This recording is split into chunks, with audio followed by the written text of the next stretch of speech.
Good morning students, welcome to our YouTube channel let's discuss. तो आज हम करेंगे 9वीं कक्षा की वर्कशीट नंबर 30 जो कि है सामाजिक विज्ञान की। तो ये है 12 डेट की, 12 सितंबर की। तो चलिए इसको शुरू करते हैं।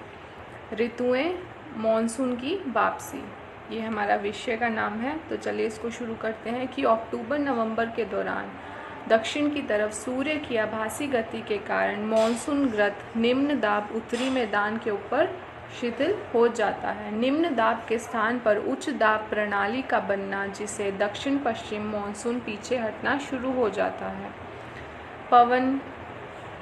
पवनें अब स्थल से समुद्र की ओर खिसकना शुरू कर देती हैं। अब उत्तरी मैदानों में गर्म वर्षा ऋतु के स्थान पर शीत ऋतु में परिवर्तन का काल होता है। आसमान साफ, दिन का तापमान उच्च जबकि रातें ठंडी एवं सुहावनी होती हैं। स्थल अभी भी आर्द्र होता है। उच्च तापमान और आर्द्रता के कारण दिन का मौसम असह्य हो जाता है, जिससे कवार की उमस के नाम से जाना जाता है। नवंबर के प्रारंभ में निम्न दबाव की अवस्था बंगाल की खाड़ी पर स्थानांतरित हो जाती है, जिसकी वजह से चक्रवातों का निर्माण होता है।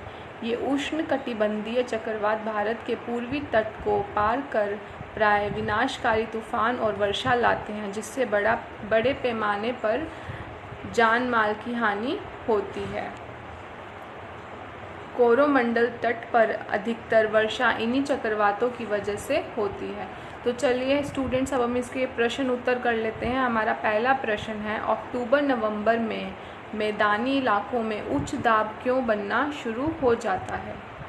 तो इसका आंसर है,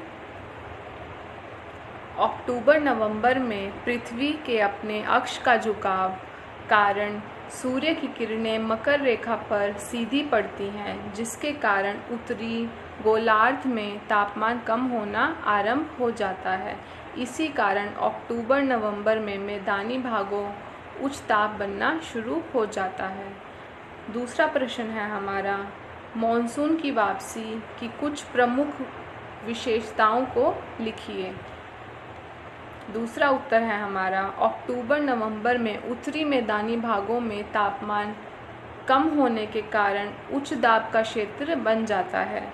दूसरा पॉइंट है हमारा, वहीं दूसरी तरफ दक्षिण समुद्री भागों में उपेक्षाकृत उच्च तापमान के कारण निम्न दाब का क्षेत्र बन जाता है। तीसरा पॉइंट है हमारा, इस कारण पवनें स्थल से समुद्र की तरफ चलने लगती हैं। इस मौसम में पूर्वी तट पर चक्रवातीय तूफान भी आते हैं। मौसम में दिन का तापमान अधिक और रात का कम रहता है।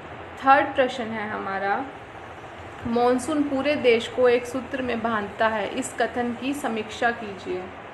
ये रहा हमारा तीसरा प्रश्न। तो चलिए इसका उत्तर करते हैं। ये रहा कि मॉनसून पूरे देश को एक सूत्र में बांधता है। इसके कारण है, पहला है हमारा, देश के बहुत से त्यौहार हैं जो इस मौसम से जुड़े हुए हैं, इसलिए पूरे देश में मॉनसून का आना उमंग का प्रतीक माना जाता है। दूसरा कारण इसका ये है कि हमारे अर्थव्यवस्था का आधार कृषि है, जो मॉनसून पर निर्भर करती है। मॉनसून का आना देश में एक खुशियाँ लेकर आता है। तीसरा कारण है इसका, मॉनसून आने के कारण पूरे देश में ऋतु में भी परिवर्तन होता है। तो चलिए इसका फोर्थ प्रश्न करते हैं हम कि मानचित्र की सहायता से निम्न प्रश्न के उत्तर लिखिए। पहला है हमारा, दिल्ली और संपूर्ण देश में मानसून की वापसी की संभावित तिथि क्या है? तो इसका उत्तर है, ये रहा, 15 सितंबर। और संपूर्ण भारत की क्या है? 15 अक्टूबर। तो चलिए फोर्थ का सेकंड पॉइंट करते हैं कि 1 सितंबर से 15 सितंबर के बीच भारत के किन दो राज्यों की मॉनसून वापसी होती है? 1 से 15 सितंबर के बीच में भारत के किस स्टेट में मॉनसून की वापसी होती है? तो चलिए इसका उत्तर देखते हैं, हरियाणा और राजस्थान इसका आंसर है, हरियाणा और राजस्थान। तो चलिए आपकी यहाँ पर वर्कशीट ख़त्म हुई।